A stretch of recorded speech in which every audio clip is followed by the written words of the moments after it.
Tá lento o Aí, computador. mas tá Ah, bom, chegou, tá olha bom. ali. Consegui. Conseguiu. Ah, alô. É, grande. Tudo bom? Desculpem a demora. E- Não, Antônio, tá tudo limpo. Aqui Tá tranquilo, então tá, podemos. não tem mais desculpa para atraso, né? Em Zoom. Não, não dá para falar no trânsito. Tem que falar desculpa, eu sou assim mesmo. Não, não, diz que. Não, mas sempre dá para dizer que a internet está lenta, né? É, É, sabe que Então, tem. por que não ligou antes o esse é computador, o né? álibi certo, né? É. Bueno, vamos começar, minha gente. Já contou pro Antônio que ele é muito lido aqui entre nós, não? Viu, Eu Antônio? vou, não, vou contar no ar, então, agora a gente começa, tá?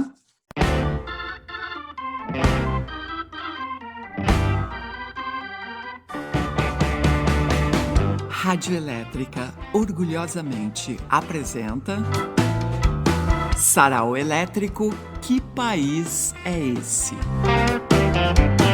Com Luiz Augusto Fischer, Diego Grando e Kátia Suman. Convidado especial, Antônio Prata. Canja sensacional, Duda Braque. Realização, Rádio Elétrica Corporation. Então, vamos lá, minha gente. Está começando mais um Sarau Elétrico e hoje a gente tem uma formação muito especial. Antes de passar a bola aqui para os meus companheiros da vez, né? Os meus companheiros de... Estou nervosa, já não sei. Já não sei nem o que falar, mas... Não, o que eu quero dizer é o seguinte, a gente tem... É difícil. Fazer live com o Luiz Augusto Fischer não é todo dia, entendeu? Não é. Ó, professor, Que moral, sentiu? Que moral. Então, a gente ter a possibilidade de... Uma balinha aplauda aí, Antônio. Obrigado. Homenagem. Agora vamos esculhambar toda a minha apresentação.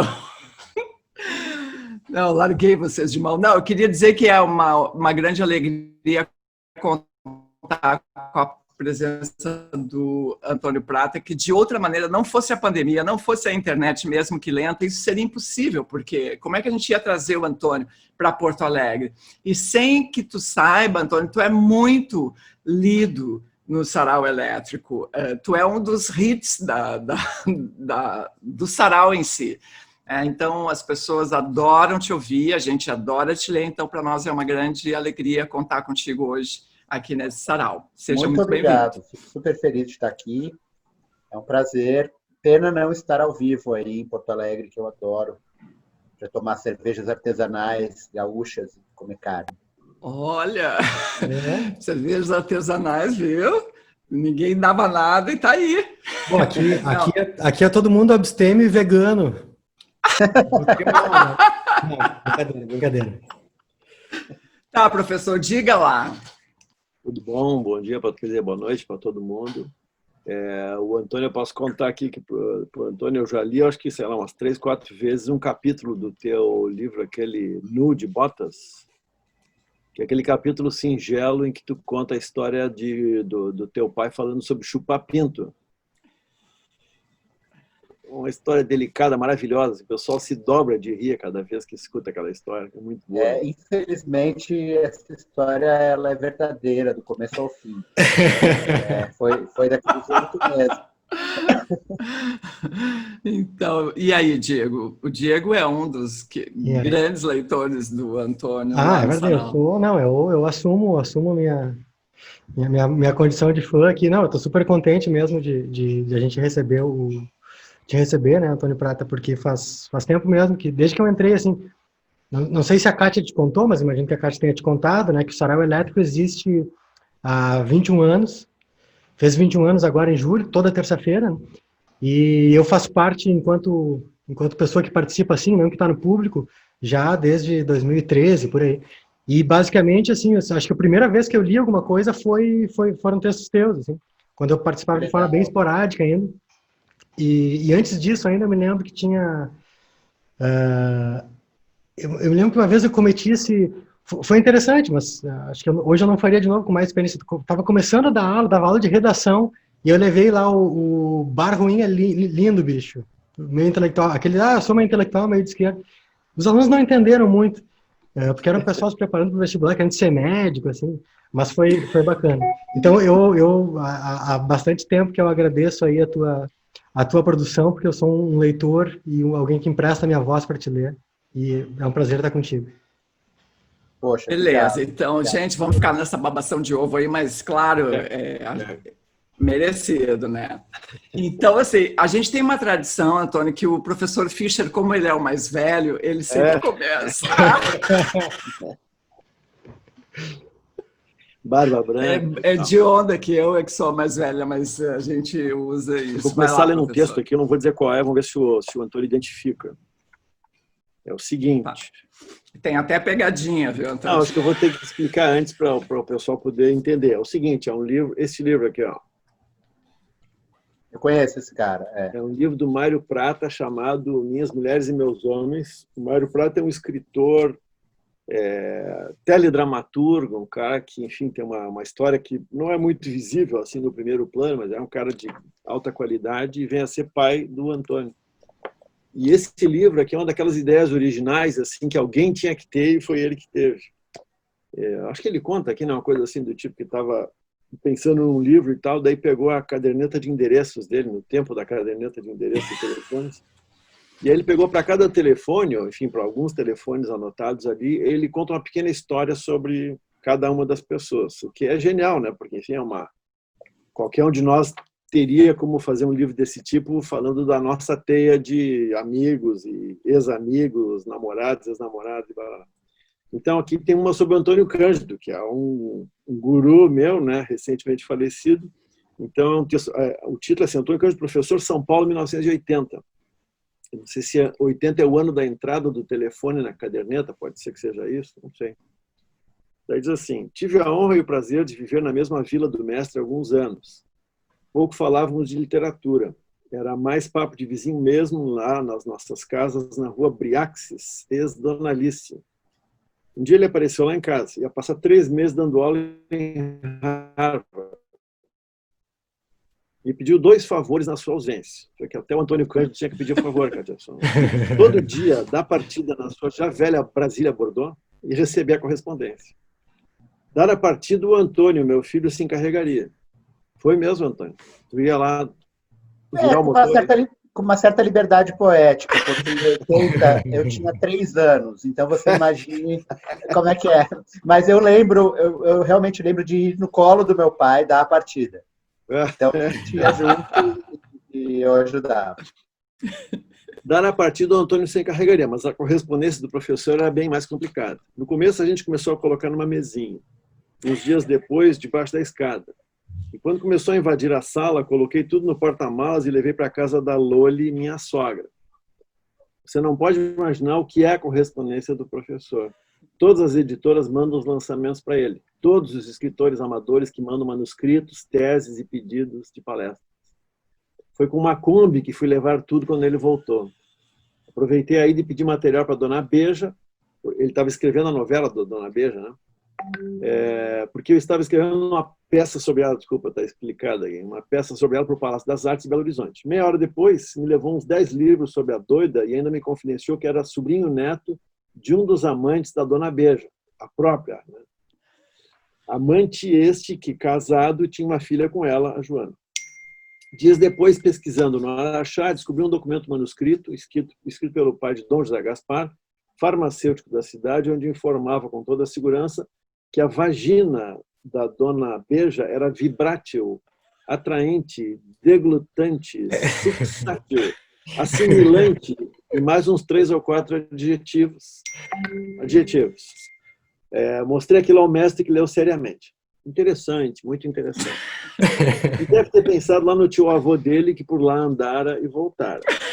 2 meses depois, estou saindo de um cinema com a Marta Góes e encontramos com ele. Demos uma carona para aquele homem sempre muito elegante, bem barbeado, terno e gravata, cabelinho perfeito e sempre com seu guarda-chuva para sol ou chuva. Já no carro, o Antônio Cândido pergunta, né? Como vão os ensaios da Dona Beija? Estreamos em 1 mês, professor. O cenário como é? Ele perguntou, curioso. expliquei todo o cenário feito por um uruguaio. Mas já está pronto praticamente. Por quê?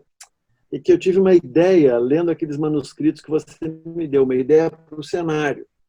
E como seria, professor? A Marta perguntou. E o grande mestre, no banco de trás, abrindo os braços, genial. Uma grande vagina, ocupando todo o espaço cênico. Uma parte vibrátil, a outra suxátil, a outra deglutante. É isso aí. As mulheres e meus homens. Muito Grande bom. história. Grande história. Que beleza. Tem que saber se essa sugestão do Antônio Cândido tem o mesmo grau de precisão do que eu dando partida na Brasília, né? Essa hora publique-se a lenda, né? Mas eu lembro muito dele, porque eu cresci nessa rua, Briaches, ou Briaxis, não sei como é que é a pronúncia, e vivi lá até os 14. E ele era, como todo mundo o conhecia no Brasil, né? O professor, né? Eu até escrevi isso numa crônica quando ele morreu, que me fez muito bem ter esse personagem na minha vida. O professor, quando falavam o professor, eu via aquele professor. E aquilo era uma figura tão maravilhosa de um professor, né? Ao mesmo tempo aquela elegância, né? Ele estava sempre de tweed, e de paletó de tweed, e de colete, e de óculos, e ao mesmo tempo que tinha essa elegância, né? Que demonstrava a importância que ele dava ao conhecimento, né? Assim, a reverência que ele tinha ao conhecimento, ele tinha uma maneira completamente pouco,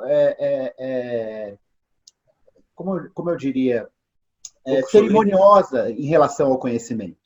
Ele era muito direto, ele tinha prazer no conhecimento, né? Ele era absolutamente acessível para as crianças e para os adultos.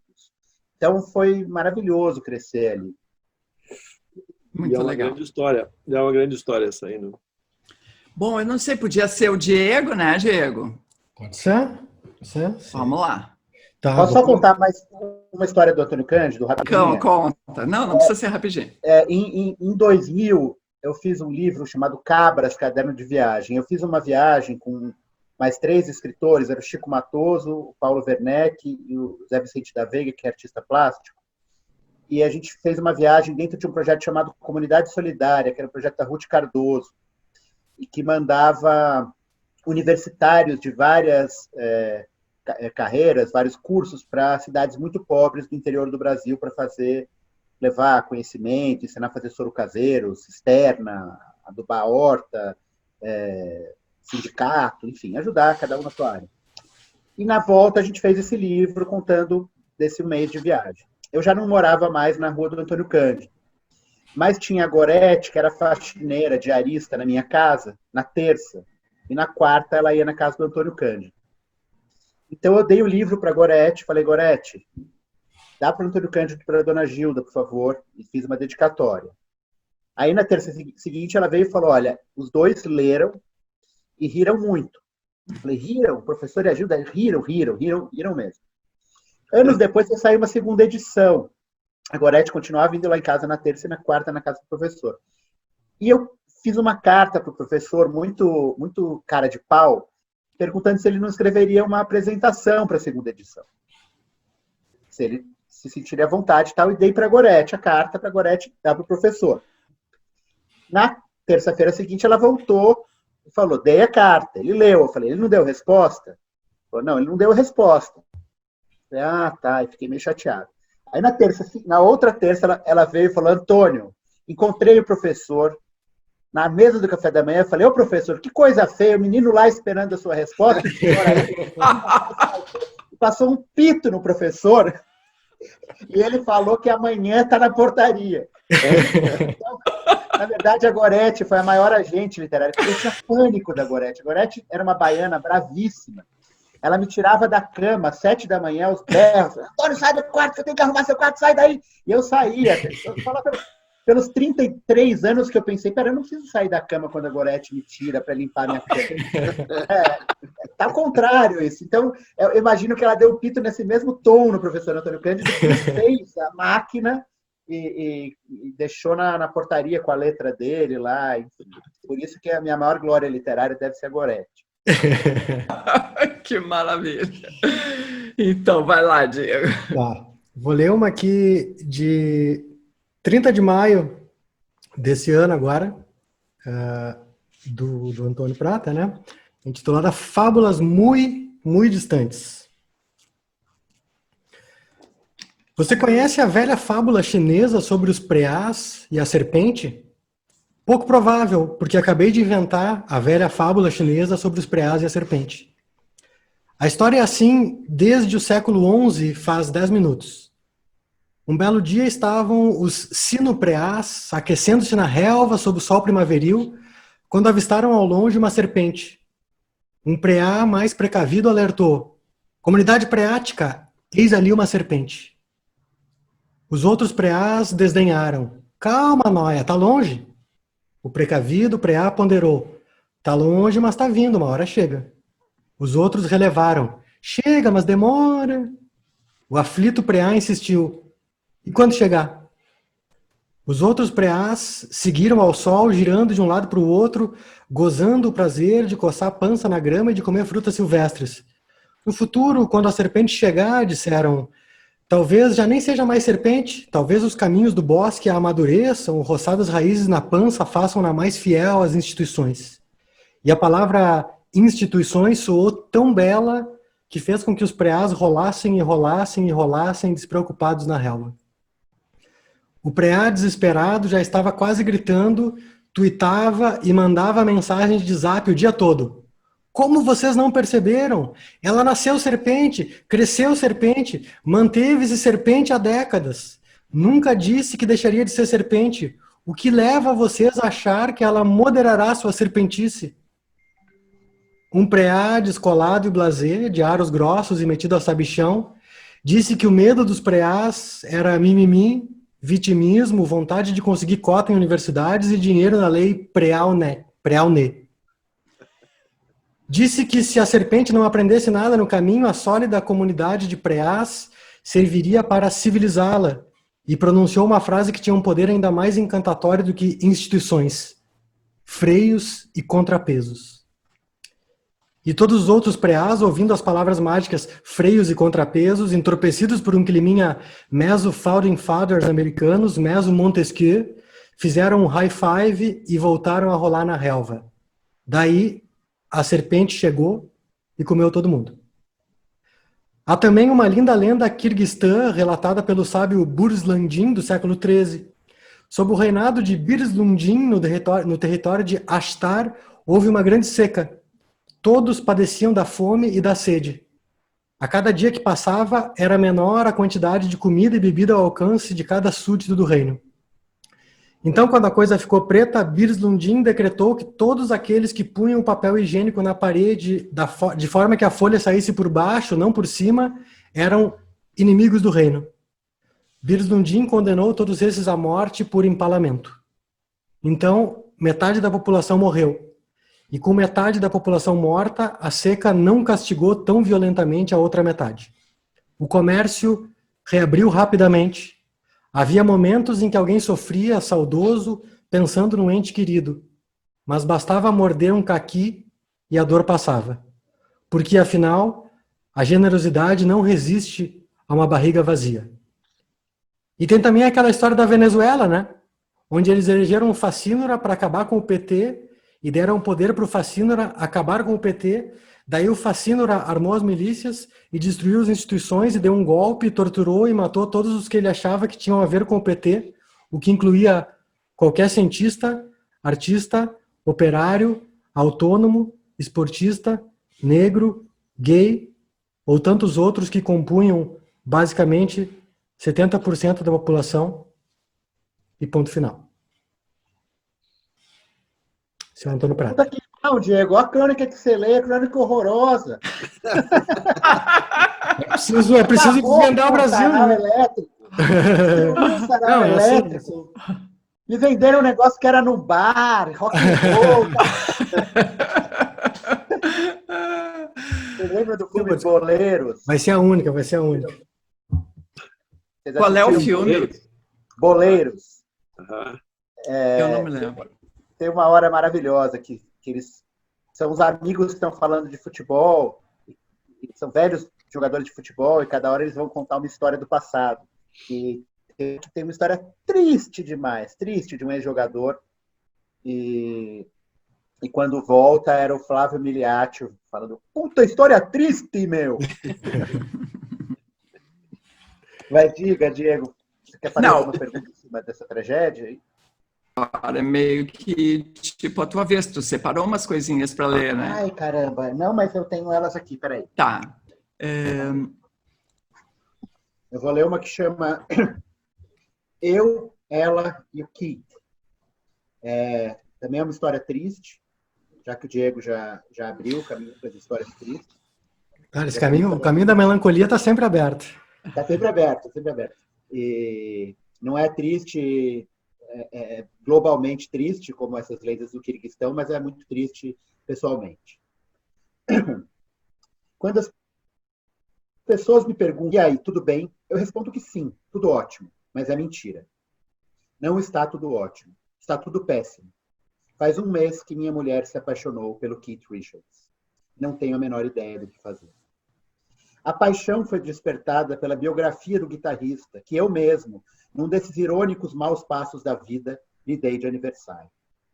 Ora, como eu podia imaginar que o livro do mais feio dos Rolling Stones, aquele ex-pirata bexiguento, pudesse fazer brotar em minha amada, uma moça fina, discreta e até então equilibrada, qualquer sentimento para além da admiração e da repulsa? Não foi amor à primeira vista. No começo ela ficou chocada. Enquanto lia, esticada no sofá, fazia caretas. Nossa, que horror! Ele comprou meio quilo de heroína. Uau, que imbecil! Ele jogou uma faca no produtor. Que isso? Ele deu um tiro no chão do hotel porque o Charlie Watts estava fazendo barulho no quarto de baixo. Aos poucos, contudo, vi em seu rosto o asco se transformando em graça. A irresponsabilidade sendo interpretada como desprendimento. A delinquência como libertação. Olha isso, eles voltavam de uma festa muito loucos lá na França, pegavam o veleiro do Keith e iam tomar café da manhã numa ilha. Putz, ele não tinha casa, morava cada semana com uma grupo diferente. Eu da minha poltrona, um livro aberto no colo, um copo de Coca Zero na mão, a léguas de distância de groupies, heroína, facas e veleiros, apenas ouvia, apreensivo. Veja, ninguém é menos Keith Richards do que eu. Nunca briguei. Não discuto nem com flanelinha. Aventura para mim é ir até o Parque do Carmo, num domingo de manhã, assistir a jazz sinfônico. Se minha mulher caísse de amores por um escritor, por um arquiteto, um advogado, eu teria uma margem de manobra. Talvez conseguisse mostrar que sou mais legal do que o outro. Mas como competir com um cara que aos 70 quebra a cabeça caindo de um coqueiro e leva uma semana para se dar conta do estrago? Será que era esse o tipo de homem que ela esperava que eu fosse desde que nos conhecemos há muitos anos? Será que enquanto eu me esforçava para usar corretamente os talheres e não falar de boca cheia, ela segura? 15 dias atrás, cansado de sofrer calado, a interrompi no meio da descrição de uma suruba em Ibiza, lá por 71. Virei minha coca no gole, como se fosse um shot de Jack Daniels, e perguntei na lata: você tá afim desse cara? Passado o susto, ela resolveu assumir. Tô, um pouquinho. No bar, diante de uma cachaça, ouvi os consolos de um amigo. Essas paixões platônicas são muito comuns, me garantiu. Confessou que ele mesmo, ano passado, havia caído de amores pela Lady Gaga. Depois esqueceu. Um conhecido nosso disse que quase enlouqueceu com a Lydia Bronde no reprise de Vale Tudo. Pensa no lado bom. Antes o Keith Richards do que o Capitão Nascimento, não é verdade? Em breve, ele jurou, minha mulher terminará de ler a biografia e a paixonite sumirá, provando que 3 acordes de guitarra jamais abafarão a sintonia que, ano após ano, lentamente estamos compondo. Torço para que isso aconteça. Ou para que Keith Richards resolva, qualquer dia desses, subir novamente num coqueiro. Essa é mais uma história real, infelizmente. Muito bom. Tá, leio eu então. É difícil, né? Alguma coisa que fale, já que a gente imaginou que o assunto seria que país é esse, né? E, enfim, eu fui buscar um Luiz Fernando Veríssimo, um texto de 1978, achei muito apropriado. O título é Cheiro de Cavalo. Diz assim: o candidato oficial à presidência da República disse que foi mal interpretado pela imprensa. Não disse que preferia o cheiro de cavalo ao cheiro do povo. Queria dizer que sentia a falta da caserna. Disse que tratará o povo brasileiro como tratava os seus soldados, com carinho. Disse que só Papai do Céu sabe se o seu opositor tomará posse, no caso de ser o escolhido pelo colégio eleitoral. Mas assegurou que não perderá a eleição, pois nunca entrou em nada para perder. Disse que só 2% do exército apoia o seu opositor. Disse que quer a democracia plena para depois de amanhã, pois agora ela só tumultuaria a nação. Nada disse sobre o seu programa de governo, sobre o modelo econômico que pretende adotar, sobre inflação e dívida externa, sobre a falência da política agrícola e a vergonha da previdência social, e como seu governo pretende ser diferente nesses setores, e com a mesma rudeza, nesses setores, e nada lhe foi perguntado. Disse que continuará expressando seu pensamento com a mesma rudeza, doa a quem doer. Há quem alegue que rudeza há de sobra. O que ainda não apareceu foi o pensamento. E pode doer em quem doer, que o seu eleitorado está garantido. São a maioria da arena no colégio eleitoral, a fidelidade partidária e 98% do exército. Mesmo assim, o candidato oficial à presidência da República prosseguirá em campanha eleitoral, respondendo a todas as perguntas com uma tentativa de piada e chamando o repórter de meu filho. Talvez seja isso que ele considere tratar com carinho. E nós, os bobos, aqui. Enquanto isso, o nosso general, das duas uma, ou o MDB sabe alguma coisa que nós não sabemos, ou está, num único e infeliz lance, legitimando a eleição indireta do presidente e pondo em risco as eleições parlamentares de 15 de novembro, na qual devia se concentrar para fortalecer legitimamente a oposição ao arbítrio e a sua própria autoridade para cobrar as promessas de liberalização do regime, mesmo antes de depois de amanhã. Mas o MDB deve saber o que está fazendo. Já nós, os bobos, de tanto fazerem o brasileiro de bobo, é assombroso que ele ainda não tenha feito uma bobagem. Povo bom e paciente. Tá aí. Não mudou muito, né? 78 para cá, estamos aí, sem fazer grandes coisas, né? Sem agir. Hã? Que pesadelo, né? Pesadelo, né? Nossa, eles dois não tinham nem nascido ainda. O Antônio talvez tivesse nascido, né? Já estava lá, segundo meu pai, dando a partida na com 1 ano. Mas falar em não fazer nada... Fala aí, Antônio, o que é? Não, é que eu não tinha entendido que os textos eram relacionados a isso, mas eu no próximo que eu lerei, se eu ler mais um aqui, será relacionado a isso, não será relacionado... Não, mas é que a gente também não leva tão a sério assim a questão do tema. Mas em relação a fazer ou não fazer alguma coisa, eu sei que tu tá fazendo, além de escrever, tu tá te mobilizando de alguma maneira, assim, com uma frente ampla, com um grupo. Tu tá tendo uma participação, assim, tipo, um pouco mais, digamos, direta para isso está acontecendo, né? Sim. Eu estou tentando fazer o que eu posso. Primeiro, eu fiquei que nem o Preada, Fábula, né, nas eleições, falando, gente, olha isso. Teve um cara que escreveu um texto para a Folha, um artigo, era um sociólogo, um cientista político americano, sobrenome dele era Winter, não lembro o nome dele. Mas ele estava falando, por que vocês não ouvem o que o Bolsonaro está dizendo? E ele falou uma coisa interessante, ele falou, os governos de esquerda, quando chegam ao poder, não fazem metade do que prometeram. Os de direita vão além do que disseram que iriam fazer. Né? Porque a maldade é mais fácil, né? É mais fácil você prender, fechar o STF do que você acabar com a desigualdade. Então, eu estou desesperado faz tempo. Então, eu estou tentando, com um intuito bem egoísta, que é o intuito de não ser preso em algum momento, criar uma frente ampla, porque também é muito desesperador você ver as pessoas do campo civilizatório agarradas a picuinhas, entendeu? Não é dane-se a independência do Banco Central diante do pau de arara. A gente está discutindo aqui pau de arara, mesmo.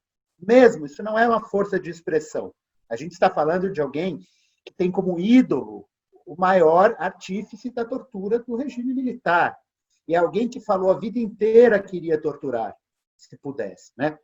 Então, é impressionante que as pessoas não entendam que a questão não interessa a maneira como você vê a economia.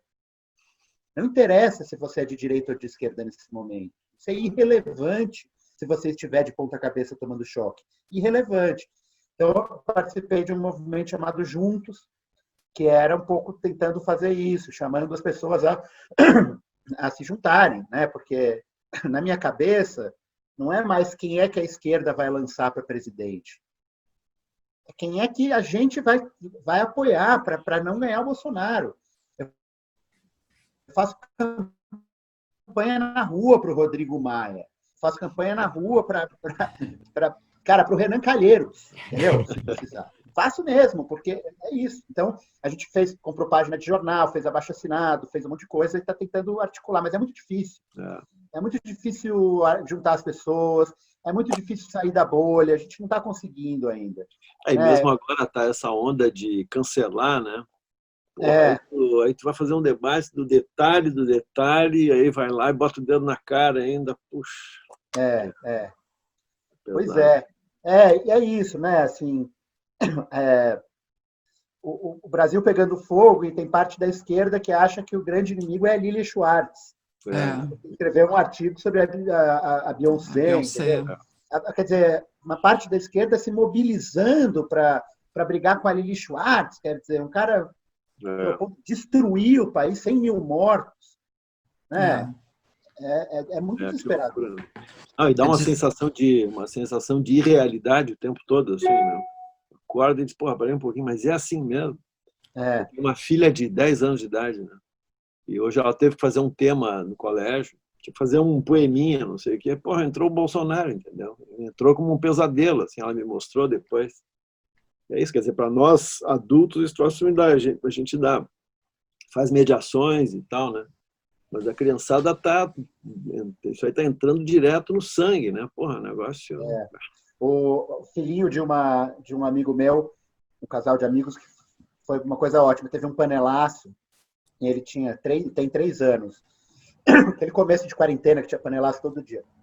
E ele foi até a janela e gritou: "Fora Coronaro!" Entendeu tudo, né? Uma síntese, né? A síntese do que a gente estava vivendo. Muito bom. Vai lá, professor. Eu vou ler agora, em homenagem ao Antônio, eu vou ler um texto do Cabra Vadia. Nelson Rodrigues, grande Nelson. Enquanto eu ouço, eu vou escolhendo um livro aqui para ler, tá? Isso, vai lá. Eu tô ouvindo. Nelson é um cara que, enfim, falando em regime militar, é um cara que apoiava o regime militar, apesar de ter um filho preso, torturado e tal. Enfim, como todo mundo sabe, era um cara muito controverso. E ele não só era controverso, como ele fazia questão de sapatear em cima desses paradoxos. Né? Mas eu não vou ler nenhum texto político dele, eu vou ler um texto que se chama, viu, Antônio? Se chama O Paulista. Lá vem. Começa e diz assim: certa vez estou em casa quando bate o telefone, atendo, era o Paulista. Fiz de uma festa imensa, como vai? Há quanto tempo? E de fato não nos víamos há uns 3 anos, ou mais, 4 ou 5 anos. Sou um desses brasileiros que vão pouco a São Paulo. Em 55 anos de vida, passei por lá 3 ou 4 vezes. E não sei se por culpa minha, ou de São Paulo, ou de ambos. Creio que de ambos. Um dia eu fui a São Paulo de automóvel ver um jogo, se não me engano, Brasil e Tchecoslováquia. Exatamente, Brasil e Tchecoslováquia. E ele foi comigo ao Pacaembu. Torcíamos juntos, ou por outra. Só me lembro da minha torcida. A dele apagou-se completamente da minha memória. Do Pacaembu saímos para jantar. Jantamos. E já me pergunto, será que jantamos mesmo? Sei lá. Passamos a noite juntos. Ele não arredava o pé de mim.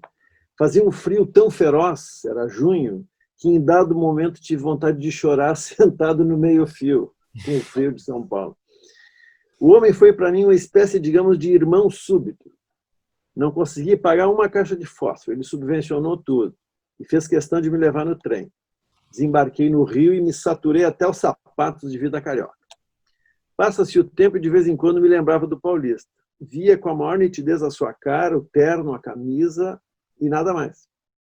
Lembrava-me sim do seu pigarro, mas não me ficara de nossa convivência uma palavra, uma frase, um boa noite, um adeus.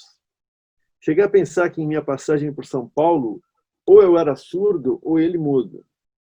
Mas claro que se tratava de uma ilusão auditiva. Até uma múmia acompanhada há de falar coisas, dizer frases, soltar palavrões, etc, etc. E eu só me lembrava de um único e escasso pigarro. Mas, enfim, estava ele no Rio. Ótimo. Eu ia vê-lo e, mais do que isso, ia ouvi-lo. No telefone combinamos um jantar. Exagerei patético. Você não imagina a minha alegria. Quis saber, quanto tempo vai passar aqui? Resposta, 2 dias. Ao sair do telefone, juntei ao pigarro mais umas 15 palavras. Vejam bem, 15 palavras e um pigarro tinham para mim quase que a abundância de uma ópera. Vou encurtar porque não quero tomar o tempo do leitor. É o máximo. Jantamos nesse dia, almoçamos e jantamos no dia seguinte, fomos ao teatro e ainda ceamos na sua última madrugada de Rio. De manhã eu compareci ao aeroporto. Perguntei-lhe, até quando? Teve um sorriso inescrutável e não disse uma palavra. Por fim, tomou o avião e partiu. Vim embora e aqui começa a minha trágica perplexidade. Eu voltava à mesma situação. O outro era um paulista fino, inteligente, um homem de sensibilidade, de imaginação. Há momentos em que o mais incomunicável dos homens tem que fazer uma confidência. Ou faz uma confidência ou morre. E ele, nos seus 2 dias de Rio, não fizera nenhuma confidência. A princípio, ainda tentei forçar aquela barreira de silêncio. Eu senti que era inútil e calei-me também. Então aconteceu uma coisa vagamente alucinatória. Éramos 2 silêncios que andavam um atrás do outro. 2 silêncios que comiam, bebiam, fumavam e se entreolhavam. Deu-me por vezes a vontade de ouvir-lhe o som do pigarro. Se não tinha que dizer, podia dar-me a esmola auditiva de um pigarro. Por imitação inconsciente, eu ia me tornando paulista também. Saí do aeroporto numa melancolia hedionda. E a primeira buzina que ouvi deu-me uma desesperada euforia. Pensei, ao menos as buzinas falam. Entrei na redação e fui adiantar serviço. Passei 10 minutos diante da máquina. Mas não me ocorreu absolutamente nada. O papel estava na máquina, branco, virginal. Acabei decidindo, vou escrever sobre o Kaiser. Mas quando comecei a bater as teclas, saiu-me essa frase. A pior forma de solidão é a companhia de um paulista. Reli honestamente espantado. A coisa nascera sem nenhuma elaboração prévia. Continuei a escrever. Expliquei a verdade, isto é, que a frase me escapara sem querer. E fiz toda uma crônica sobre o Kaiser. Bom, daí eu corto um pedaço e ele lá para o fim ele diz assim: todos os autores têm suas 3 ou 4 frases bem-sucedidas. Não sei se me entendem. São frases que adquirem vida própria, que duram mais do que o autor, mais do que o estilo do autor, mais do que as obras completas do autor. Imaginem que a da solidão paulista ainda me rende bons dividendos. Ontem, por exemplo, o telefone me chama. Vou lá. Era uma voz fininha de criança que baixa em centro espírita. Vi a pergunta. Seu Nelson? E eu? Pois não. Começou dizendo que era paulista. Continua. Vim lhe falar sobre aquilo que o senhor escreveu.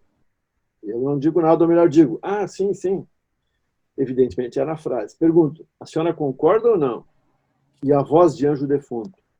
Foi a maior verdade que o senhor já disse na sua vida. O senhor é paulista? Quase pedi desculpas de ser pernambucano. Conversamos 1 hora ou mais. Disse a idade, 80. Era paulista há 80 anos. casada desde os 15, vivera com o marido, outro paulista, por 65 anos. Ele era fazendeiro não sei onde. E passavam dias, semanas, meses de silêncio total.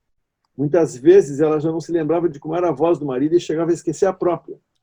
E a velhinha me perguntou: o senhor acredita se eu lhe disser que enterrei meu marido na semana passada? Acreditei.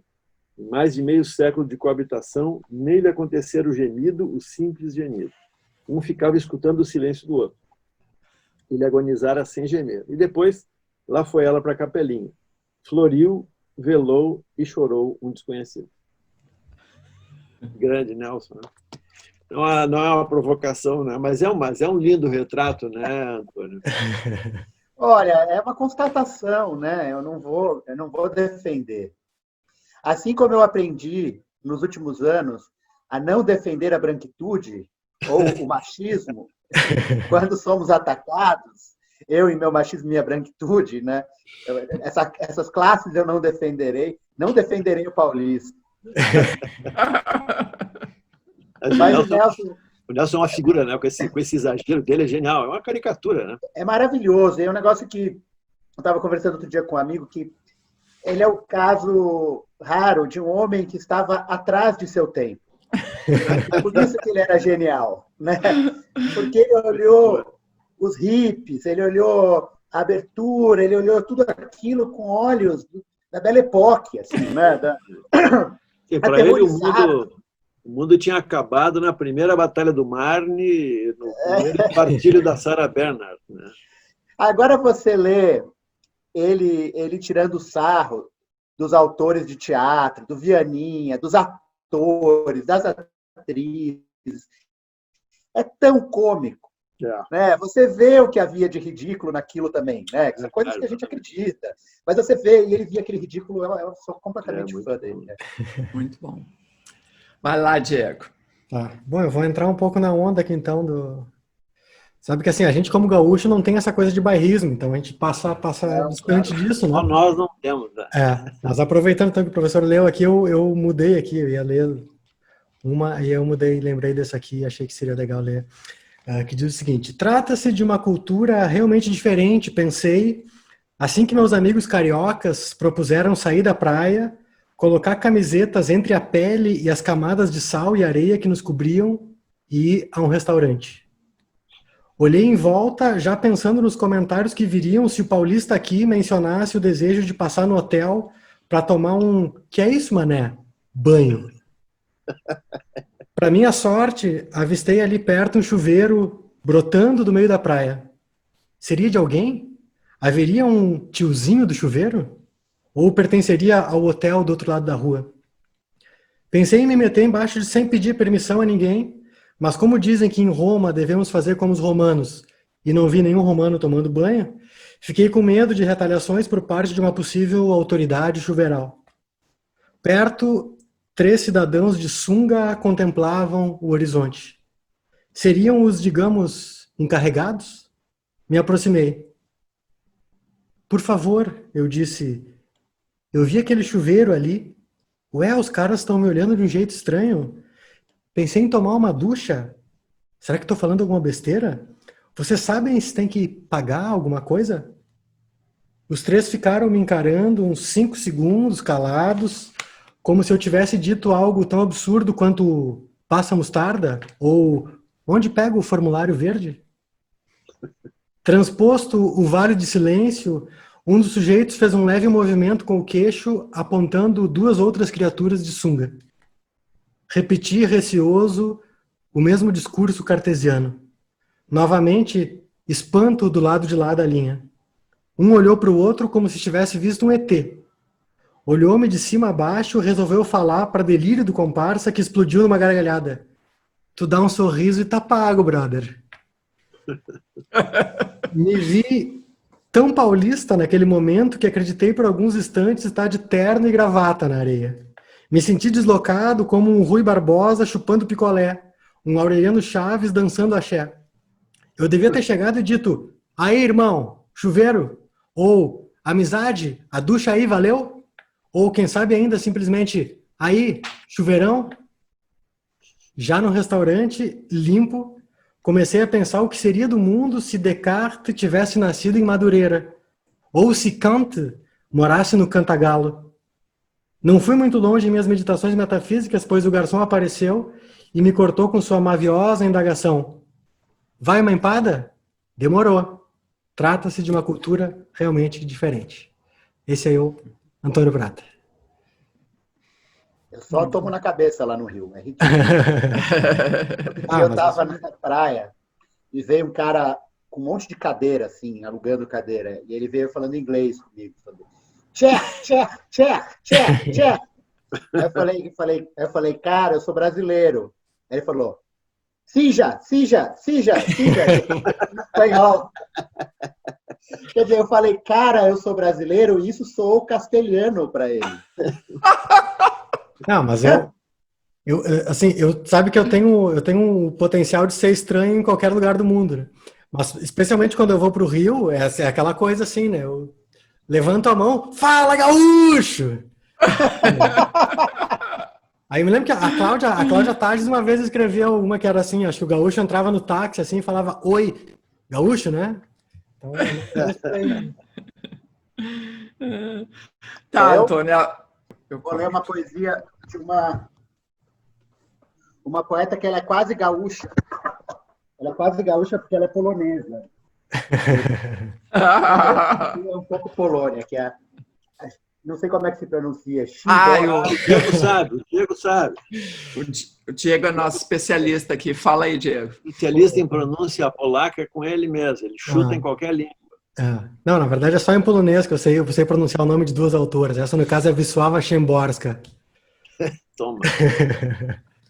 Então, o poema chama Dois Macacos de... Como é que se pronuncia? Bruegel, pintor. Rugen. Quem sabe, não? Acho que tá bom assim. Tá bom. É assim meu grande sonho sobre os exames finais. Sentados no parapeito, dois macacos acorrentados. Atrás da janela flutua o céu e se banha o mar. A prova é de história da humanidade. Gaguejo e tropeço. Um macaco, olhos fixos em mim, ouve com ironia. O outro parece cochilar. Mas quando a pergunta se segue o silêncio, me sopra com um suave tilintar de correntes. Eu acho linda essa Szymborska. Muito bom. Tá. Eu vou seguir, então, agora eu vou ler um texto, assim, um texto bem desagradável, mas ele é meio escatológico, meio nojento, mas eu acho que ele é perfeito para a situação. É de um cara que é bastante polêmico, tem gente que não gosta, acha que ele é um barraqueiro, só quer lacrar e causar, mas eu não penso assim e eu gosto muito de quase tudo que ele escreve. Estou falando do Anderson França e esse texto que eu vou ler, ele publicou em junho, agora de 2020, naquele negócio que ele faz, né, a coluna de terça que ele tem publicado lá de Portugal. É escatológico, já avisei, é nojento, já avisei, vou ler mesmo assim. Cara, o Brasil, né? A gente está todo cagado. Você já teve a oportunidade, assim, de ficar todo cagado, toda cagada? Assim, aquele peido trevoso, molhado, quente, embaçador, declara o fim da dignidade. Não adianta Tesla, carro elétrico, jaqueta que carrega celular, biometria do Bradesco, não resolve nada se no século XXI o ser humano ainda é acometido por um tipo singelo de peido molhado que não é o aviso da merda, é ele mesmo, a introdução do espetáculo. A primeira música, a banda toda no palco, o cantor dando boa noite. É esse peido. De que adianta, te pergunto, tanta evolução na sociedade e a gente ainda submetido a um peido que no tempo do Dom João VI se dava?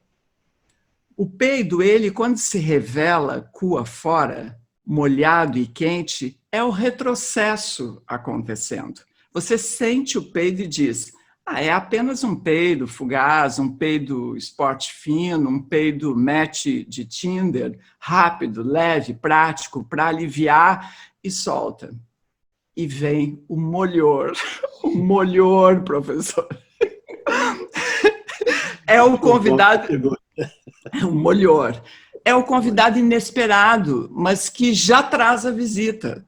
É o carteiro trazendo a carta de nome negativado no SPC, que já traz o oficial de justiça para penhorar os bens. É o Brasil em 2020. Definir quando exatamente ocorreu o primeiro peido, para uns é mole, para mim é difícil, já que todo dia parece que estamos nos encagalhando tudo de novo, numa cueca já cagada, que o cocô mole coagulou, colou na bunda, e a cueca e a bunda já são uma coisa só. Se arrancar a cueca, arranca a pele junto, fica os carnegão tudo exposto. É sobre essa sensação que estou falando. Abre o Facebook, vem notícias sobre o Planalto. Tu clica. Isso é o peido que você subestima. Aí abre a notícia. Esmerdalha a porra toda, teu dia acaba. É suco de Rivotril e maneiras criativas para o suicídio. Não tem mais uma instituição que não tenha entrado nessa caralha de confusão que se tornou o Brasil.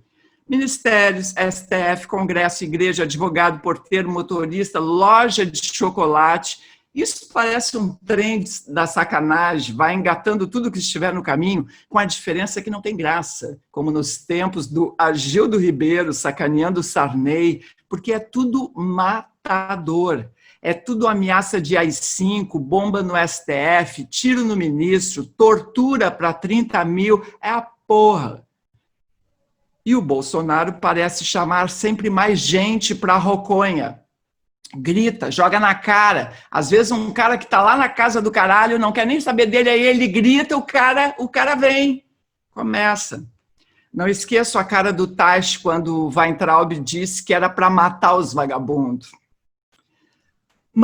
Aí eu dou um corte. Manter os ruídos no máximo volume interessa a Bolsonaro.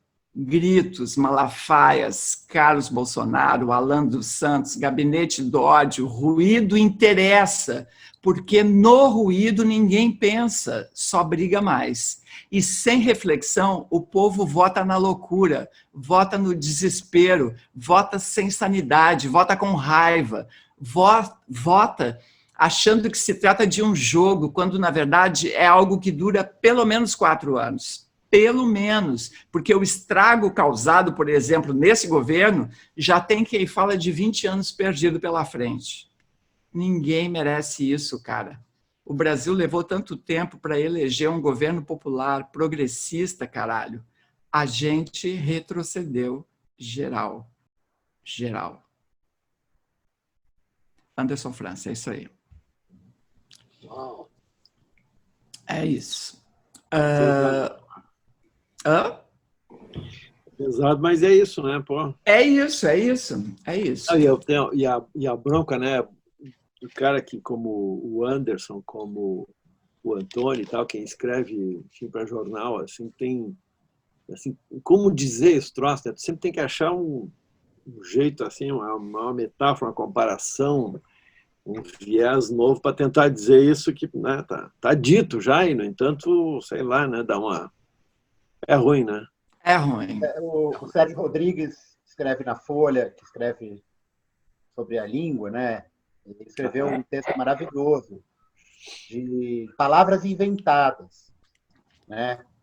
Porque tétrico, horroroso, nauseabundo, gastou. Não dá conta, né? A superbactéria, esses antibióticos, que são a palavra, né? Eles perderam a força nessas bactérias. Então tem que escrever o cagalhômetro, né? O empalamérdico, né? O desesperétrico, né? Criminomilícia, né? Explorroroso, né? Não tem jeito. Tá pior agora, porque agora não é mais esse sentido de realidade, não é mais que as palavras não atingem mais, não grudam nas coisas. é que os atos do governo não ecoam. 100 pessoas morrem de Covid, o Queiroz é preso, tem cheque para a mulher dele, e não é? Nada. Aparece, a impressão que dá é que a única coisa que poderia abalar o Bolsonaro hoje era ele ser gay. Né? Isso o Brasil não aceitaria. Isso o Brasil não aceitaria. Né? Não pode matar a velhinha na porrada. Não ia adiantar. Bem, é o jeito dele. Mas quando o Moro caiu, todo mundo disse, não, quando o Moro cair, não acontece nada. Nada. Não, cara, vai acontecer, e eu vou fazer uma previsão, ainda tem o seguinte, hein? Quando vier a vacina, nós vamos ter, sei lá, 150, 200 mil mortos, e aí isso não vai pesar na conta dele ainda. Não vai pesar, entendeu? Os caras vão dizer assim, ele tinha razão, ia morrer alguns e tal, e era isso. Não, a aprovação dele só aumenta. Enquanto ele tiver grana para botar na mão de todo mundo, assim, não sei o que fazer também. Vou falar de outra coisa. Professor, é tu que lê, vamos lá. Eu vou seguir o Nelson aqui, eu vou ler uma coisa que não tem nada a ver com esse assunto, mas é Brasil profundo. Tá? Se chama o aniversário. Nenhum outro povo faz anos com tão larga e cálida efusão. Bem, me lembro da minha iniciação jornalística, bela época em que o dono do jornal era doutor, para todos os efeitos. Depois de 1930, fui trabalhar em O Tempo. Aí ele conta um pouco do jornal O Tempo e tal. Todos os dias, aí ele diz, fiz essa introdução assim para chegar ao José Lino Grünewald. Belo nome para um jovem oficial afogado no afundamento do Bismarck. Somos amigos, amicíssimos, mas vejam vocês, a despeito da nossa intimidade, só consigo chamá-lo por extenso, como num cartão de visitas, de José Lino Grünewald. Eu diria ainda que ele é neopagão, poeta concreto, amigo de Ezra Pound. O Grünewald era tradutor e tal, escreveu um monte de coisa, era poeta também. Né? Aí o Nelson, então, faz uma descrição de quem era o José Lino. Diz assim, todos os dias, antes de sair de casa, o José Lino Grünewald vai ao guarda-roupa e apanha uma pose. Não uma pose qualquer, intranscendente. O neopagão não se pode comportar como um vago e convencional pai de família. A pose que ele veste, calça e abotoa, é a de um cínico, de um amoral, de um perverso. Por outro lado, a soma dos dados já referidos, neopagão, poeta concreto e amigo de Ezra Pound, sugere não sei que abjeções inenarráveis. Sem nada dizer para não humilhar, a verdade é que sempre o julguei um puro. Lembro-me que certa vez chamei um amigo comum, o Francisco Pedro do Couto, e disse-lhe, quando vejo o José Lino Grünewald, tenho vontade de oferecer-lhe alpiste na mão. E com isso queria dizer que o nosso Grünewald, belo nome naval, é um terno, um manso, portador de não sei quantas virtudes exemplares. Francisco Pedro do Couto ouviu-me e concordou com a ideia do alpiste manual. Mas o que faltava a mim e ao Couto era a evidência das virtudes que atribuíamos ao amigo. Em suma, precisávamos de um fato sólido, de uma atitude concreta. E, de repente, tudo aconteceu. Imaginem vocês que almoçamos ontem, no Nino, eu, o José Lino Grünewald, o Francisco Pedro do Couto, o Marcelo Soares de Moura e o marinheiro sueco. E o que notei ao primeiro olhar foi a luminosidade escandalosa do José Lino Grünewald.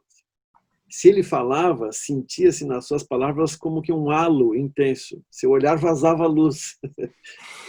Eis a pergunta que nos fazíamos sem lhe achar resposta. O que teria acontecido? Ninguém sabia, só Deus. Era um neopagão e, pois, um sujeito sem nenhum compromisso com a melancolia. Mas certa vez entrei no Correio da Manhã e o surpreendi arriado numa cadeira. Vendo-o pingar tristeza, fui perguntar-lhe, mas que tristeza é essa? Ele reagiu, eu sou um dionisíaco. E não teve nem forças para acrescentar à sua tirada um necessário ponto de exclamação. Citei o episódio para concluir. José Lino Grünewald é sujeito a cavas depressões como qualquer cristão. No almoço, sua presença foi uma festa irresistível, até que, de repente, ele anuncia, vou fazer anos dia 13. Nenhum comentário. Deixa passar alguns minutos e insiste, vou fazer anos dia 13. E nos olhava aflito na esperança da reação que tardava. Berrei, então, com vários dias de antecedência. Gentil aniversariante! Ele, transfigurado, repetia, pois é, dia 13, dia 13. juntou o dado histórico. Nasci numa sexta-feira 13. Percebi tudo. Diante de nós estava o brasileiro. Não mais o amigo de Ezra Pound, não mais o poeta concreto, não mais o neopagão. No único lance, extroverter a toda uma inconfessa verdade interior, toda uma verdade negada. Ali estava o anticínico, o anti-amoral, o anti-perverso. Era apenas o aniversariante. E no Brasil, um aniversário jamais é intranscendente. Estamos longe do dia 13, pois o José Lino Grindelwald, com uma semana de antecedência, anda por aí trêmulo de felicidade e já providenciando os salgadinhos, as mães bentas, os guaranás. Que maravilha. Grande, Nelson. Muito Maravilhoso. Pegou no pulo, cara. Vai lá, Diego. Tá. Vou ler aqui mais um Antônio Prata. Falando de amigos aqui, mesmo que amigos hipotéticos, fora do tempo, e, portanto, falando de outros artistas brasileiros também. Finalmente transpostos junho e julho, esses meses vagabundos em que a vida foi marcada, driblada e vencida pela Copa, consegui terminar de ler a biografia do Rubem Braga, que eu havia começado em maio. Ontem, às 2h tanto da manhã, com os olhos ardendo e um aperto no peito, virei a última página. Ao apagar o abajur, pensei que a angústia fosse causada pela morte do velho Braga, descrita de forma sóbria e delicada por Marco Antônio de Carvalho. Descobrindo um câncer em estágio avançado, o cronista, que sempre viu mais beleza nas pescarias do que nas epopeias, optou por não se tratar.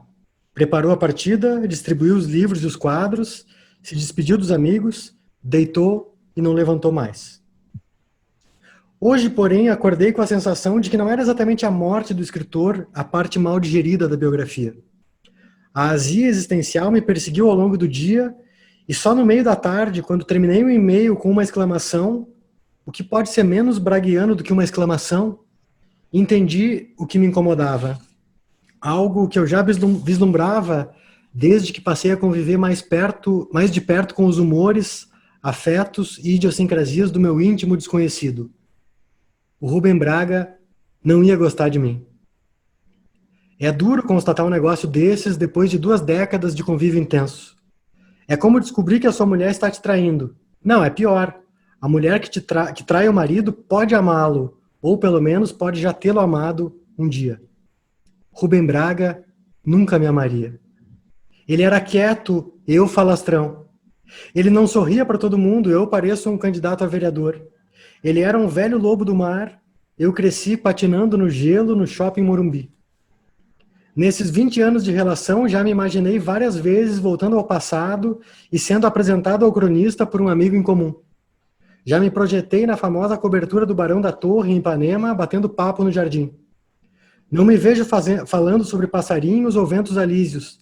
Nasci em São Paulo, cresci em São Paulo, minha relação mais próxima com a natureza foram 2 gatos e uma tartaruga de aquário. Mas quem sabe conversássemos sobre a infância, que é sempre interiorana, e descobríssemos insuspeitos paralelos entre o Itaim Bibi e Cachoeiro do Itapemirim? Eu lhe mostraria um ou outro texto, ele me ofereceria uma cachaça, comeríamos jabuticabas. Todas essas fantasias desapareceram agora que li o livro. Não sou o tipo de pessoa com quem Braga se daria bem. Eu me vejo saindo de sua cobertura e o ouço comentar com o nosso amigo que me achou frívolo, meio bobo talvez. Pede, seco mas não rude, que não me leve mais ali. Saímos andando por Ipanema, eu e esse amigo sem rosto que me consola. Para minha sorte, esse amigo é muito bem relacionado e avista no fundo de um bar uma mesa improvável, mas não impossível. João Ubaldo Ribeiro e Ariano Suassuna. Nos sentamos. Os 2 falam pelos cotovelos e riem muito, como eu. Em meia hora, somos amigos de infância. Eles me acham o máximo, me convidam para uma muqueca em Itaparica, um vatapá no Recife e uma saideira no Antônios, onde nos aguardam Milor Fernandes e Vinícius de Moraes. Saio trôpego pela calçada às 2 e tanto da manhã, com os olhos ardendo e o peito transbordante. Isso está aqui. Isso para dizer que o Brasil também é isso, né? Enfim, tem tanta gente boa aí que a gente tem que lembrar às vezes para não esquecer, né? Ou será que foi, né? Essa é uma angústia minha, né? Porque tem um negócio triste também que a gente está vivendo, né? Que é assim, né? Quando a gente nasceu, o Brasil era uma tragédia, mas estava melhorando, né? Tinha um sonho, né? Tinha utopias, né? Tinha a ideia, né? Que Bossa Nova representava, né? Que concretos, né? Tinha luzes. E aí de repente parece que deu errado a receita, né?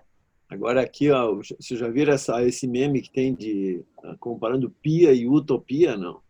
Não. Pia é uma pia cheia de louça, assim, e utopia é uma pia limpinha. Nossa utopia ficou mais modesta agora, né? O não lugar e o não lavar. Eu peguei um outro da Szymborska.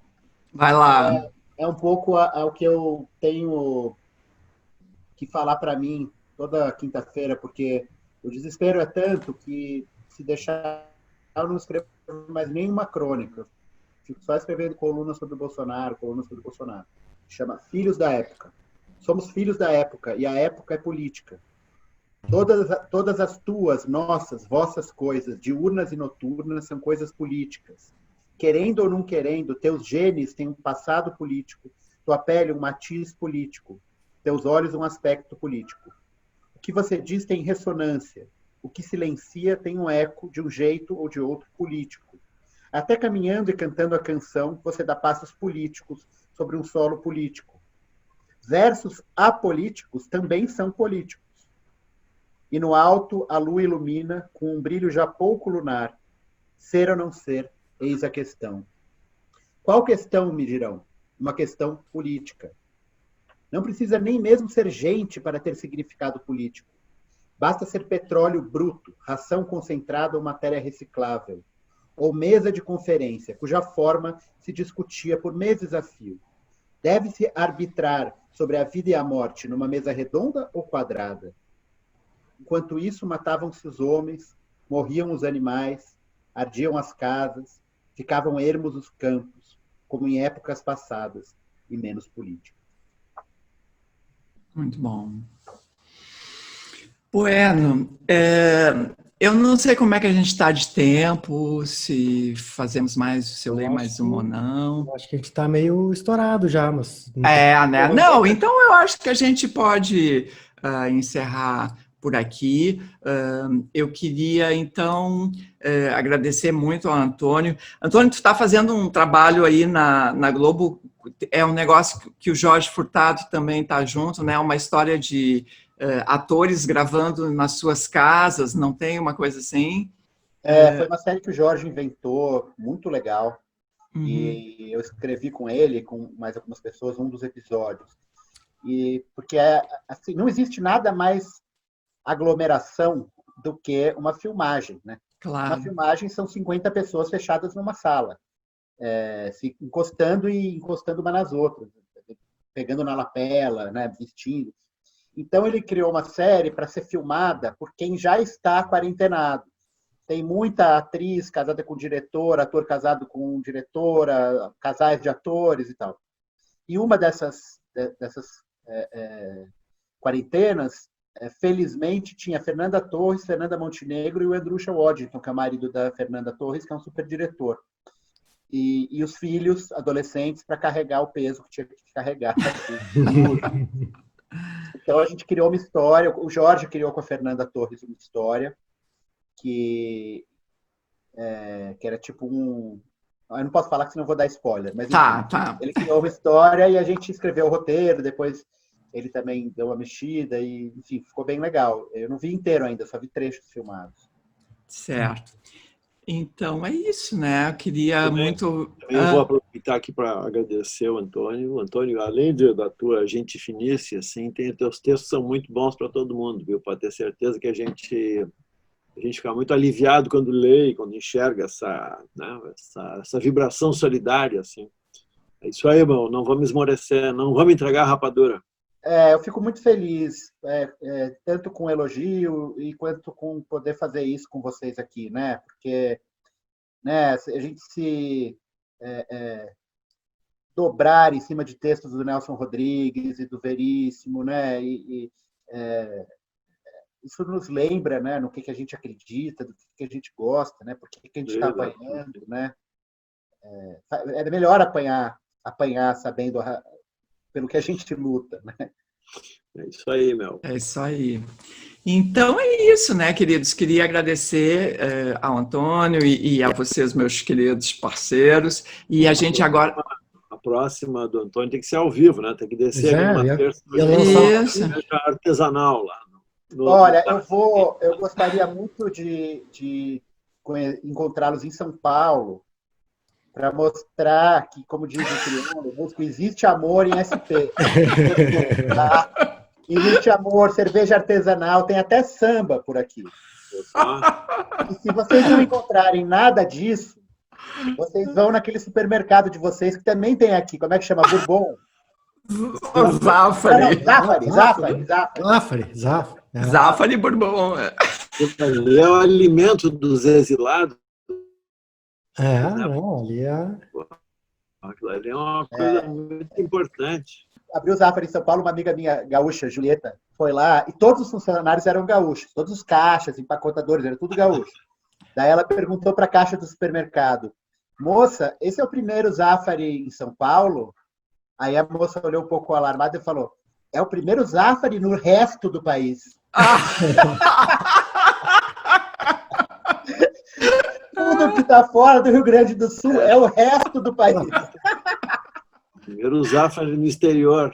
Noções de geografia básica, né?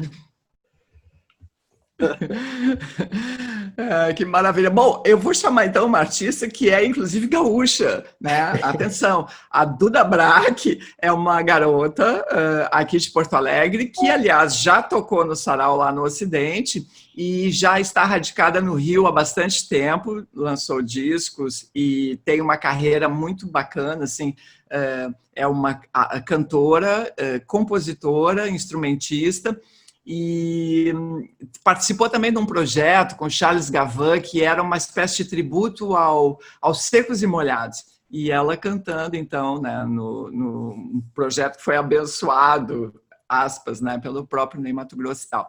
E ela segue seu trabalho autoral muito bacana no Rio de Janeiro, e gravou para a gente, então, 3 canções para a gente... Acho que até vou botar um pedacinho do clipe dela, que é um arraso, que está já no YouTube, um trabalho novo. Era isso que não esqueçam da campanha de apoio à Rádio Elétrica, o apoia.se/Rádio Elétrica. E a campanha... Manter no ar a grande e gloriosa Rádio Elétrica, que o Antônio não conhece, mas é da Cátia Suma, uma rádio web maravilhosa. Tem que conhecer, Antônio. Baixa lá no aplicativo para ouvir um som legal. E temos também o Matinal Jornalismo, a revista Parêntese, que o professor Luiz Augusto Fischer edita todo final de semana, parêntese.com.br. Certo? Maravilha. Dali. Então tá, senhoras e senhores, Antônio, muito obrigada, beijos. Obrigado, eu que agradeço. Agora, Duda Brack. Ei, gente, eu sou a Duda Brack, vou abrir a canja do Sarau de hoje com uma música chamada A Cara do Brasil, por conta da temática, achei que tinha a ver. É uma música do Celso Viáfora, que eu cantava com o Expresso 25, na época que eu morava em Porto Alegre, e ela tem uma letra genial, porém gigante, então eu vou dar uma coladinha aqui para não errar. É isso, vamos lá.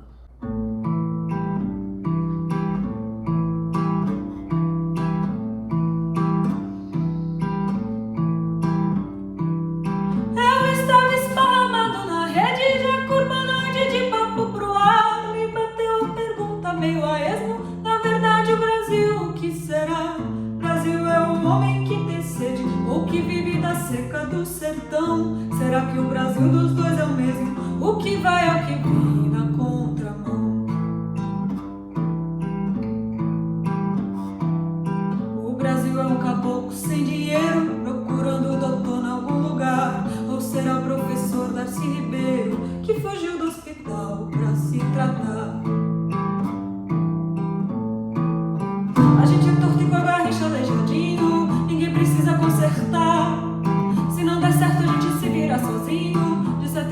nada vai dar.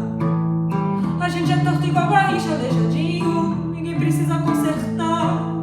Se não der certo a gente se vira sozinho, de 70 nada vai dar. O Brasil é o que tem talher de prata, aquele que só come com a mão. Ou será que o Brasil é o que não come? O Brasil gordo na contradição. Brasil que bate tambor de lata, ou que bate carteira na estação. Brasil é o lixo que consome, ou tem nele uma nada criação. Brasil Mauro Silva do Gazinho, que é Brasil 0-0 e campeão. Ou Brasil que parou pelo caminho, Zico, Sócrates, Júnior e Falcão. A gente é torto igual Garrincha, aleijadinho, ninguém precisa consertar.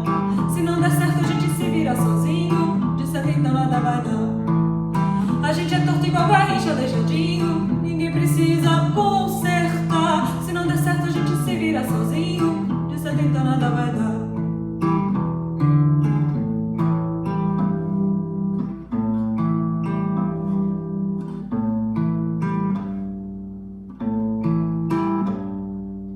O Brasil é uma foto do Betinho, os vídeos da favela naval são os trens de alegria em Brasília, ou os trens de subúrbio na Central. Brasil Globo de Roberto Marinho, Brasil Bairro, Carlinhos Candial. Quem vê do Vidigal o mar e as ilhas, ou quem das ilhas vê o Vidigal.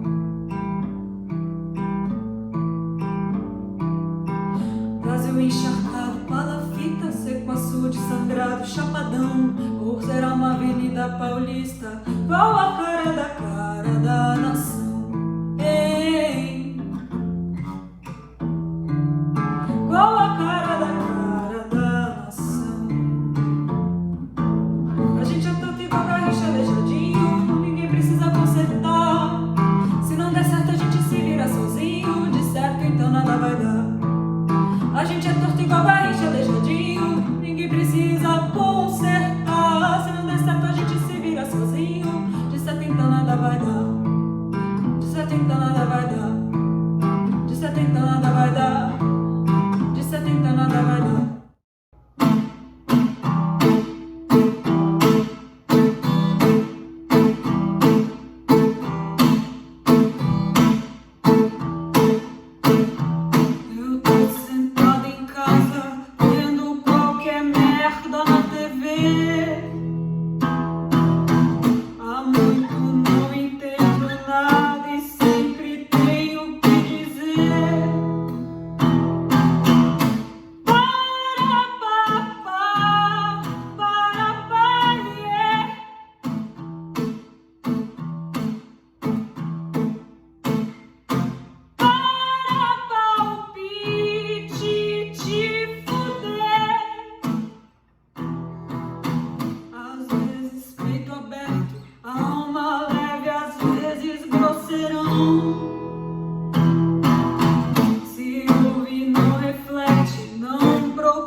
jeito.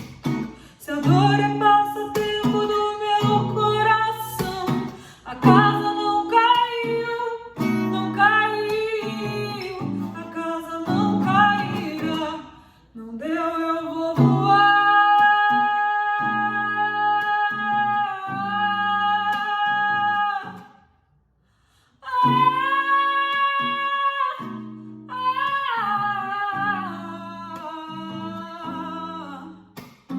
Birds flying high, you know what I feel.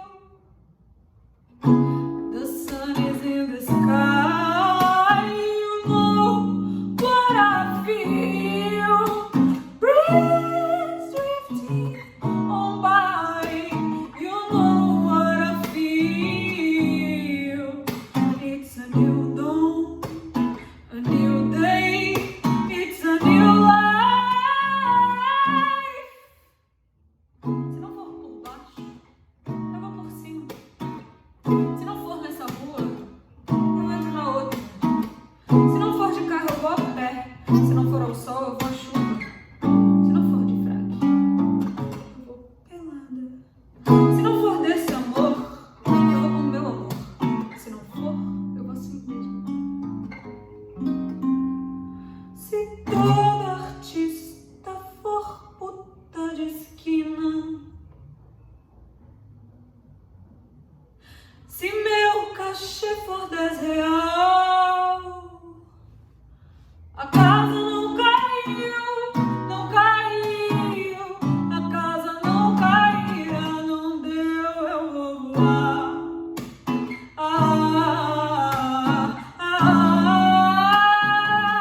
Não deu, eu vou voar.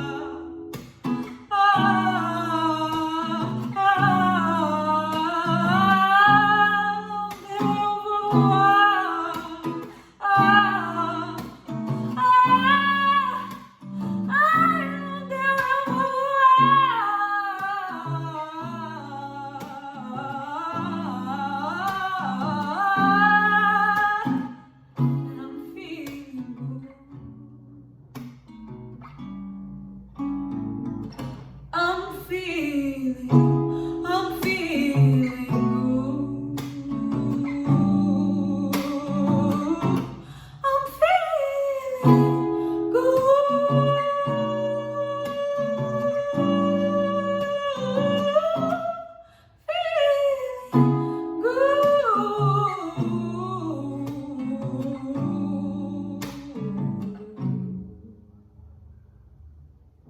não deu, eu vou voar.